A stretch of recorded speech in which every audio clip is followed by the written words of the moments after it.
Hey guys, I'm back again so soon. So soon, in fact, that I have not taken a shower. I'm wearing the same sweatshirt. Um, it's only been a couple of days, but I am coming to you in a very natural state today, and I'm doing that on purpose to practice authenticity because today I want to talk about chronic depression. um, yeah, I want to talk about having avoidant personality disorder, which is characterized by this isolation, but not just isolation, because there are other personality disorders that also feature isolation. But what's different about avoidant personality disorder is that we're not isolating ourselves because we're happier to be alone, or because we are like rejecting other people because we don't want those relationships. We desperately want these close relationships with others, and we're not happier alone, we're just more comfortable alone.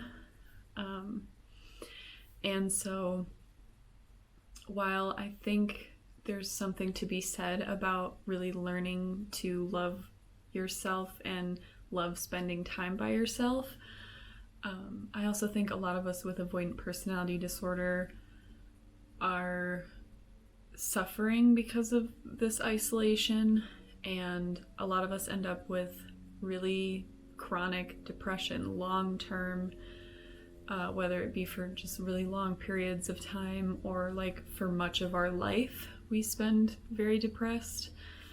And for me, the isolation really breeds a sense of nihilism, where really nothing feels worth it. I'm asking myself constantly, like, what's the point? What's the point of taking a shower? What's the point of getting dressed? I live in sweatpants, you guys. Sweatpants 24/7. What's the point? Just like, what is the point? And for me, like a really obvious example of this was that I did have the opportunity to go back to college for a couple of years. Recently, I graduated in the spring. And of course, just like when you're a child in school, when you're an adult in school, being in school, it's a built-in community. You're seeing the same people on a regular basis, and there's a commonality amongst you, an interest or a subject or whatever, a study that you all have in common.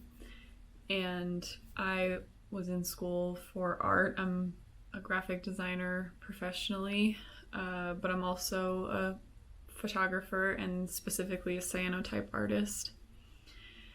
And while I was in school, at the end of school, I was just really, really 100% focused on this cyanotype art that I was doing. And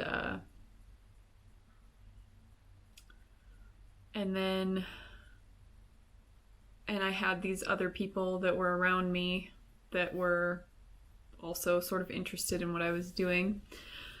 So then I had started a 100 Days of Cyanotype on my art Instagram page that I started for these cyanotype artworks, and I was really excited about it. And I got halfway through, and then by that point I had graduated, and a local art gallery had actually reached out to me on Instagram after seeing the work that I had been doing, and they wanted me to enter some pieces into a show. And I got scared.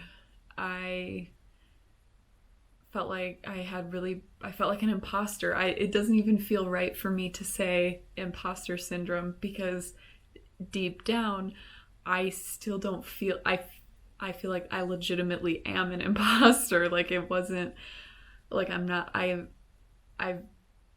never been in a show. I don't even know what I would need to do. I don't have any money to get things framed. I was immediately, before I could even be excited about the opportunity, was panicking about not knowing what would be expected of me and all of the ways that I could fail. And so I like ghosted them, and then making art the whole time I was doing it after that, I was just thinking, what's the fucking point? Because nobody cares, but even if they did, you can't follow through with that anyway, so what's the point? And I quit. I have a whole studio in my basement, and to be fair, I'm diagnosed with ADHD as well, and there's like hyperfixations and everything. And I understand that there's something to be said about that as well, but it's just having a community of people that are validating what you're doing, and then you being able to share what you're doing. For me, that's like the motivation behind life. I think that I'm missing is feeling comfortable sharing that with others and having other people take interest in that. I don't know if that's healthy. I know there's a million reasons to make art beyond the validation of others. That's not really what I'm doing, but I hope you understand what I'm saying. I really came to realize that, like, I think a lot of the source of like modern day depression is that lack of community. And it's not even just those of us with avoidant personality disorder. Like, I think everybody is lacking community to the extent that we should have it. But I think with avoidant personality disorder, we're just especially suffering. And so I guess when I posted that video a couple days ago and got all these really amazing supportive comments of people sharing their experiences, telling me that I inspired them, me in turn being inspired by their comments, I was just like reaffirmed at how important it is for us to build our own community, some place for us to start, and like somewhere for us to communicate with other people, knowing that they understand how we feel.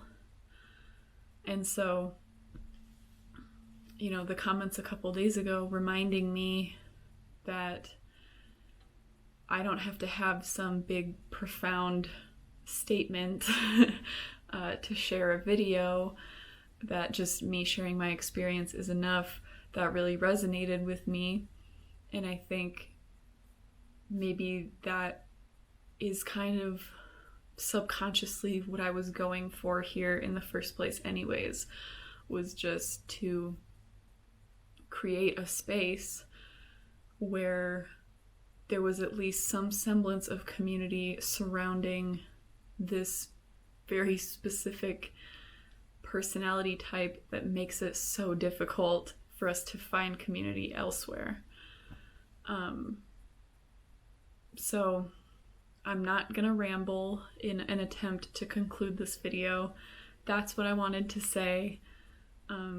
So thank you so much to all of the comments. Please keep leaving them.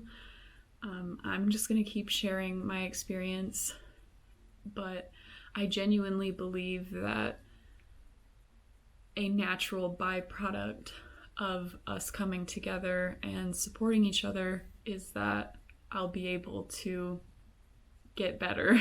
And I hope that that's, a journey that I'll be able to share in this natural trajectory of this channel. But thanks for watching.